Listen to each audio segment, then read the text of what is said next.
Assalamualaikum warahmatullahi wabarakatuh. Selamat malam rekan-rekanku semuanya. Apa kabarnya pada malam hari ini? Alhamdulillah pada kesempatan ini kita dapat bertemu meskipun melalui pertemuan daring untuk perkuliahan Sistem Informasi Manajemen. Pada kesempatan ini kita masuk pada pertemuan yang ke-6.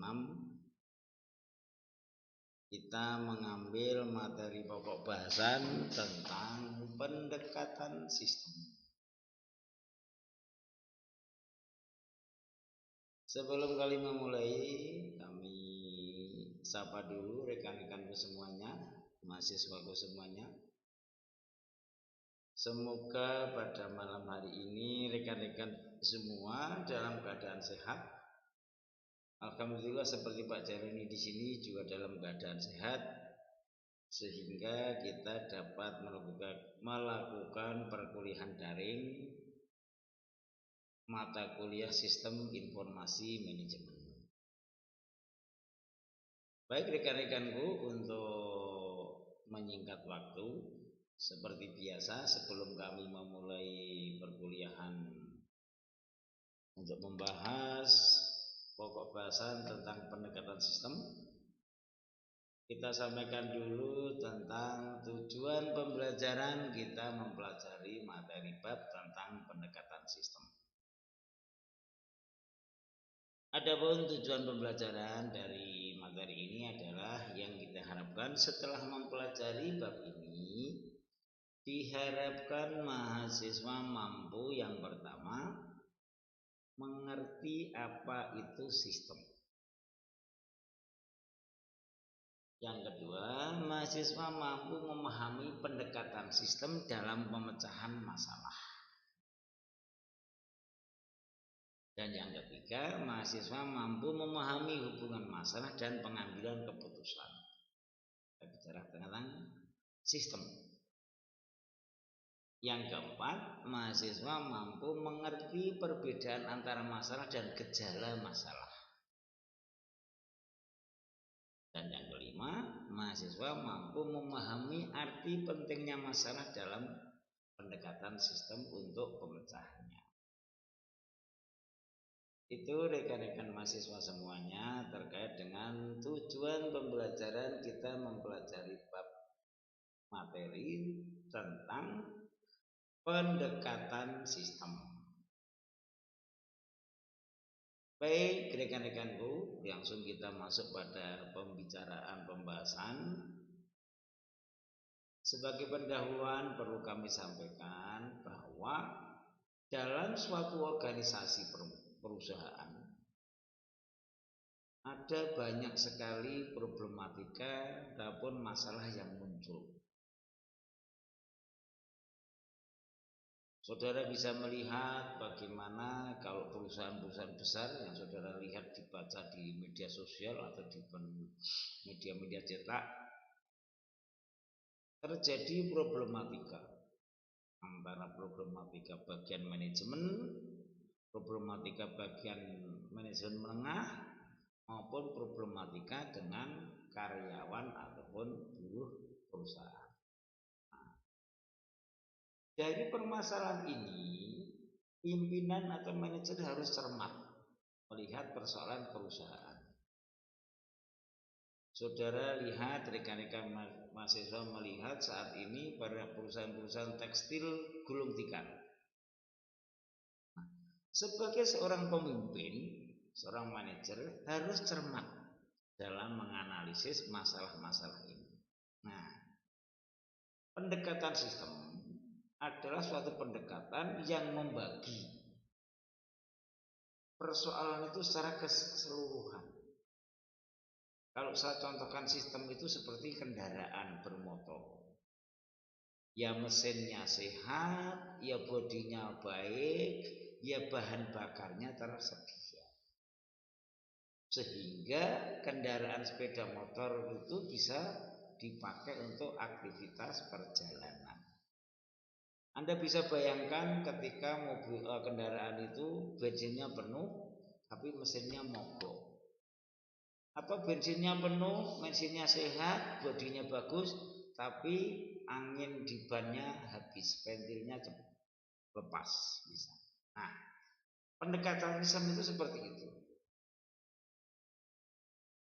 Pendekatan sistem adalah pendekatan yang menganalisis suatu masalah secara berkesinambungan, berkaitan satu dengan yang lain. Dalam pendekatan sistem ada 3 tahapan, yaitu persiapan, definisi, dan solusi. Definisi itu apa? Definisi adalah mendefinisikan suatu permasalahan dalam organisasi perusahaan. Paham ya rekan-rekan? Sebelum kami lanjutkan, ada tanya, silakan monggo. Intinya pendekatan sistem adalah pendekatan yang saling berkaitan, saling berhubungan, dan saling mempengaruhi. Kalau kendaraan tadi, sepeda motor tadi, Pak Jalan contohkan tadi, ya bahan bakarnya, bensinnya tersedia, ya mesinnya sehat, bodi maupun rangkanya siap semuanya, keadaan bannya juga tidak kempes. Nah, dengan kondisi seperti ini, sepeda motor bisa dijalankan untuk segala aktivitasnya.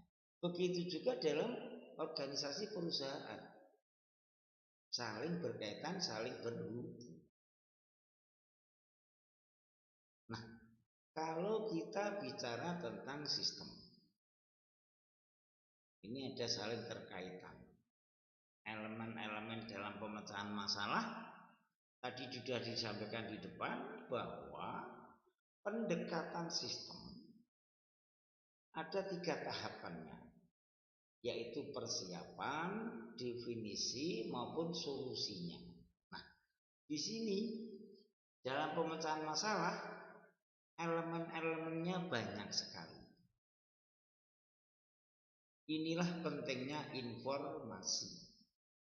Kita bicara tentang sumber daya informasi. Ada informasi, standar informasi. Di sana ada masalah. Masalah itu mesti diharapkan ada pemecahan masalah. Nah, dalam pemecahan masalah mesti diharapkan ada solusi. Nah, dengan informasi yang ada, pemecahan masalah itu kalau bisa dihadapkan pada alternatif masalah. Dalam alternatif masalah mesti ada kendala-kendala yang mungkin timbul. Kita bisa melihat permasalahan, bagaimana permasalahan itu untuk diselesaikan. Dengan informasi yang bermacam-macam, dengan informasi yang beraneka ragam, bagaimana penyelesaian itu diselesaikan sesuai dengan porsinya. Oh, kalau masalah mahasiswa harus dianalisis. Kira-kira ini permasalahan mahasiswa ini permasalahan apa? Permasalahan akademis, permasalahan pribadi, atau permasalahan pengaruh lingkungan misalnya. Elemen-elemen dalam permasalahan ini apakah dari standar informasinya sampai pada solusinya, di mana ketika masalah itu mau diselesaikan, ada pemecahannya, kira-kira ada solusi alternatif enggak? Kira-kira apa hanya satu permasalahan harus satu solusinya? Atau ada satu masalah tapi beberapa solusi pemecahannya, sehingga ada beberapa solusi alternatifnya. Itu terkait dengan pentingnya suatu pemecahan masalah, di mana dalam menyelesaikan masalah itu harus kita melihat elemen-elemen dalam permasalahan tersebut.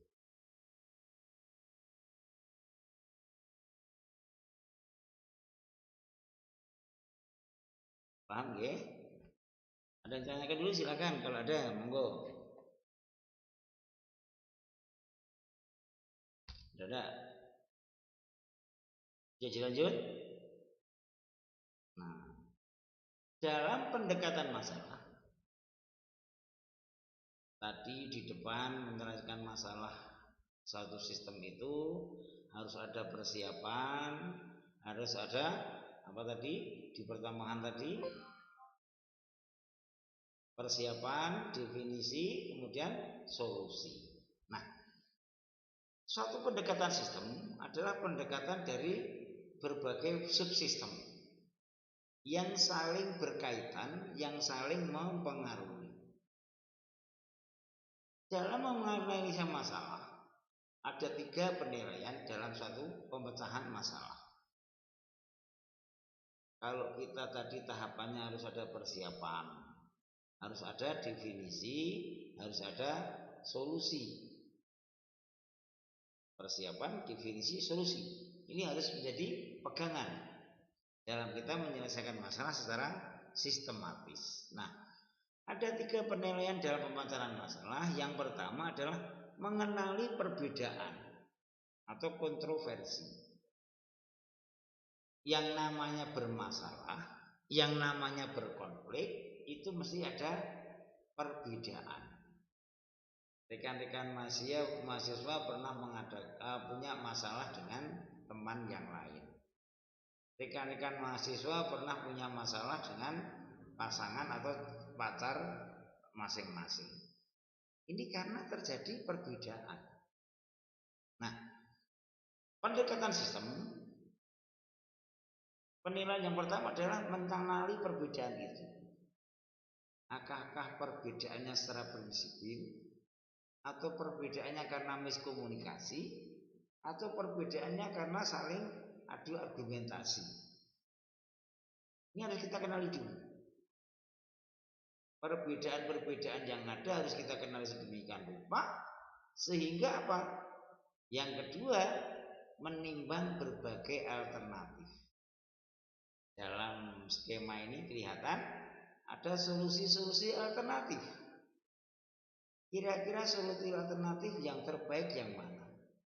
Nah, disinilah menimbang berbagai alternatif. Ketika solusi alternatif itu mesti ada plus minusnya, ada positif negatifnya. Dengan posisi positif dan negatif tadi bagi suatu permasalahan akan ditimbang plus minusnya. Kemarin saya melakukan riset di Pemkab Karanganyar itu terjadi perbedaan yang mencolok, perbedaan yang sengit antara dinas-dinas yang ada. Mereka mempertentangkan perbedaan terkait dengan produk unggulan. Karena kita mau mengadakan riset tentang roadmap pengembangan ekonomi lokal, kunci utama adalah produk unggulan. Alternatif ini sampai berjam-jam tidak akan selesai.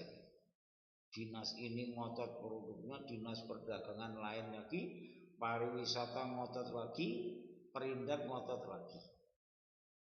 Akhirnya saya punya harus dibuat alternatif, timbang alternatif. Setelah dibuat alternatif nanti skornya yang tertinggi yang dipakai. Pertimbangannya adalah bagaimana nilai tambahnya atau value gate. Nah, ketika menimbang berbagai alternatif ini menjadi perdebatan yang panjang. Ini dibutuhkan kemampuan seorang pemimpin, kemampuan seorang manajer dalam menimbang berbagai alternatif. Kemudian penilaian yang ketiga adalah membuat solusi. Solusinya seperti apa? Penyelesaiannya seperti apa? Ini berkaitan dengan bagaimana kita mengenali perbedaan, bagaimana kita menembang berbagai alternatif, kemudian timbullah solusi. Seorang pemimpin harus bisa mengelola secara sistemis antara tahap 1, penilaian 3, tahap 1 sampai yang ketiga. Bagaimana menilai perbedaannya, bagaimana mengenali perbedaannya, bagaimana menimbang alternatif yang ada, kemudian solusinya mestinya atas dasar 1, 2, baru yang ketiga solusi yang itu pendekatan sistem.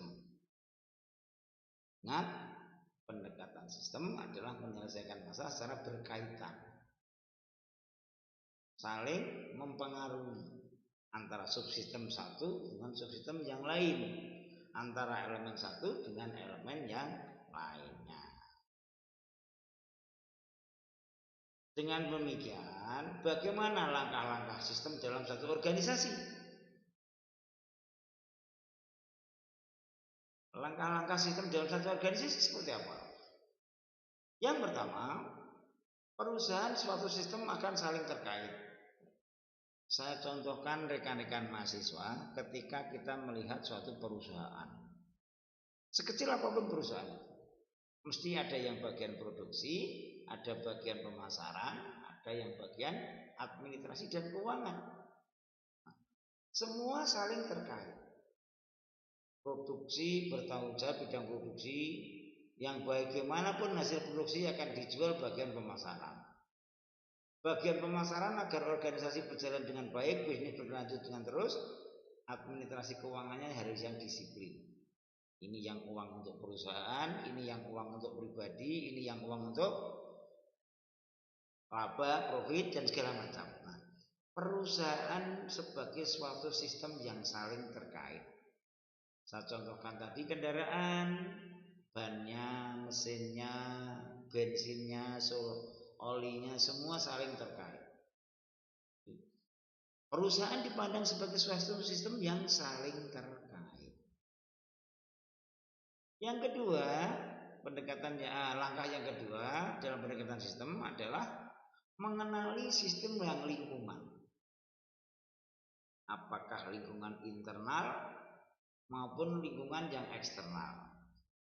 Kalau rekan-rekan mahasiswa, lingkungan internal mestinya guru, dosen, tenaga pendidik maupun teman-teman mahasiswa, termasuk juga pimpinan organisasi perguruan tinggi. Lingkungan yang eksternal, teman-teman di lingkungan kerja atau yang sudah bekerja, teman-teman di lingkungan rumahnya, bapak, ibu, saudara, dan segala macam. Nah, mengenali sistem lingkungan. Ketika rekan-rekan mahasiswa di kampus, lingkungannya seperti Pak Jailani sampaikan tadi. Ketika rekan-rekan di rumah, lingkungan seperti itu. Nah, pimpinan harus benar-benar memahami dan mengenali sistem lingkungan yang ada. Jadi kalau ada mahasiswa yang mohon maaf dalam tanda kutip agak rada-rada nakal begitu, kita tidak langsung serta-merta menyalahkan mahasiswanya yang nakal. Oh, kira-kira mungkin ada pengaruh lingkungan. Apakah lingkungan internal, apakah lingkungan di eksternal. Pendekatan sistem tidak serta-merta langsung mengambil keputusan serta dengan tergesa-gesa. Harus ada pertimbangan-pertimbangan yang lain. Nah, yang ketiga ini mengidentifikasi subsistem-subsistem dalam satu perusahaan. Tergantung organisasi perusahaannya, besar kecilnya perusahaannya, kompleksitas perusahaannya. Kalau perusahaan yang kecil, Pak Jailani contohkan tadi, ada bagian produksi, ada bagian pemasaran, ada bagian administrasi dan keuangan. Nah, dalam pendekatan sistem organisasi kita harus mengenali subsistem-subsistem yang terlibat. Oh, perguruan tinggi, oh ada universitas, ada rektor, ada wakil rektor, ada dekan, ada ketua jurusan dan lain sebagainya. Ini harus diidentifikasi betul. Agar apa? Kalau kita menyelesaikan masalah tidak kesasar, tidak ngawur. Nah, yang kemudian yang keempat, melangkah dari sistem kepada subsistem. Oh, ternyata mahasiswa kok pada demo misalnya. Apa ini? Diurai. Subsistemnya berarti mahasiswa. Organisasi menyeluruhnya ada rektorat, dekan, jurusan, tenaga pendidik. Kok ada mahasiswa yang demo ini, kira-kira apa ini? Ada permasalahan apa? Nah, langkahnya dari yang besar, sistem yang ada, kepada subsistem. Seandainya suatu perusahaan besar begitu ya, kalau kemarin Anda lihat perusahaan di Karanganyar tekstil, Tifontek, maaf bukan Tifontek, itu tekstil lah, Mereka demo. Organisasi perusahaan, pimpinan perusahaan datang ke pemerintah daerah, DPR, ke dinas tenaga kerja. Dinas tenaga kerja juga kemudian ke perusahaan. Kenapa? Ini ada demo. Oh ternyata ini Pak, diselesaikan permasalahannya dengan langkah dalam pendekatan sistem. Langkahnya dari yang besar, dari sebuah sistem kepada yang subsistem. Yang kelima adalah menganalisa bagian-bagian dalam sistem secara berurutan tertentu. Meskipun yang bermasalah bagian produksi, tidak hanya serta-merta bagian produksi. Meskipun yang bermasalah di bagian administrasi misalnya atau keuangannya, tidak bisa hanya kita menyalahkan bagian administrasi atau keuangannya, tetapi saling terkait. Contoh perusahaan Jerman. Bagaimana ketika per sistem subsistem itu sampai kepada finishing? Oh berarti kalau di finishingnya ada masalah, mungkin di bagian penjahitan pemotongan kainnya ada masalah. Apakah terlalu over atau mungkin kurang? Sehingga di bagian finishingnya, bagian packaging, bagian itu melipat dan segala macam ada masalah. Nah, ketika menganalisa bagian-bagian sistem dalam urutan, mestinya urutan yang lebih pokok, urutan yang lebih strategis. Termasuk juga misalnya kita mau melihat organisasi kemahasiswaan. Dalam kampus saling berkaitan. Apakah mahasiswa, apakah tenaga pendidik, apakah dosen, apakah pimpinan maupun yayasan pengelola, semua saling terkait. Tidak bisa hanya satu persatu. Bagian-bagian dalam sistem ini secara berurutan harus kita urai. Agar apa? Keputusan yang akan kita ambil nanti bisa sesuai. Keputusan yang kita ambil nanti bisa menyelesaikan suatu masalah. Ingat, kita ingin menyelesaikan masalah, bukan ingin membuat masalah baru. Itu rekan-rekan mahasiswa terkait dengan langkah-langkah dalam pendekatan sistem suatu organisasi. Ingat, konsep sistem adalah saling berkaitan, saling mempengaruhi dan saling berkaitan, mempengaruhi dan saling mengikat. Kendaraan tadi yang Pak Jairani contohkan tadi, mesin, bodi, bensin, bahan bakar maupun angin dalam rodanya tadi saling mengikat. Salah satu tidak ada, salah satu bermasalah, ini tidak bisa dijalankan. Ini kunci ketika kita melihat suatu pendekatan sistem dalam satu organisasi. Saling berkaitan, saling mempengaruhi dan saling apa tadi? Berkaitan, mempengaruhi dan saling terikat. Tidak bisa. Alah guru, Anda bisa bayangkan kendaraan. Alah guru tutup pentil, tapi ketika tutup pentil kita ambil, bannya kempes, bodinya bagus, mesinnya sehat, bensinnya penuh, apa bisa untuk aktivitas? Ya bisa kan? Nah, itu rekan-rekan semuanya, pada pertemuan pada kali ini kita membicarakan tentang pendekatan sistem. Utamanya adalah bahwa pendekatan sistem melakukan kegiatan pemecahan masalah secara berkaitan. Contoh sederhananya Pak Jani tadi, sepeda motor yang mestinya harus ada semuanya. Monggo kami beri waktu, kalau ada yang mau bertanya silakan.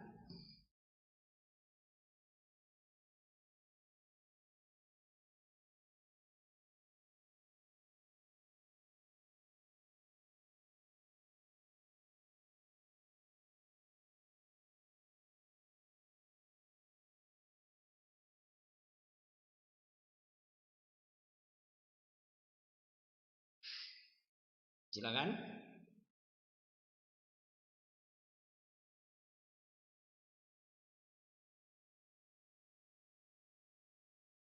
Kalau tidak ada, sebagai penutup perlu kami sampaikan bahwa pendekatan sistem adalah pendekatan yang melihat suatu organisasi yang terdiri dari berbagai subsistem atau elemen-elemen yang saling terkait antara satu dengan yang lainnya dan saling mempengaruhi, dan saling terikat. Nah, pendekatan ini harus melakukan pendekatan secara rasional dan objektif. Semuanya punya peran, semuanya punya fungsi dalam satu organisasi atau perusahaan. Sehingga dalam pemecahan masalah haruslah sesuai dengan keadaan yang sebenarnya. Menyelesaikan sama-sama perusahaan, antara perusahaan tekstil dengan perusahaan otomotif, kemudian dengan perusahaan penambangan akan beda. Secara prinsip saling terkait, tetapi cara penyelesaiannya mesti berbeda. Karena apa? Situasi dan kondisinya yang berbeda. Itu rekan-rekan mahasiswaku semuanya terkait dengan pembahasan pada kali ini. Sebelum kami akhiri, kalau ada yang bertanya silakan, kami beri kesempatan, kami beri waktu, monggo.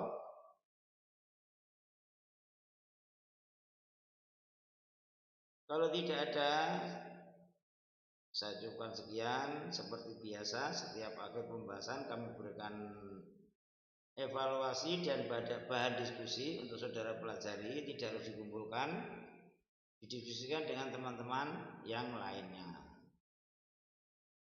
Baik rekan-rekanku, kalau tidak ada yang ditanyakan, kami rasa cukup sekian pembahasan pada malam hari ini. Terima kasih atas segala perhatian dan komitmennya. Kami ucapkan mohon maaf apabila dalam penyampaian banyak kekurangan, banyak kesalahan. Kami akhiri. Assalamualaikum warahmatullahi wabarakatuh.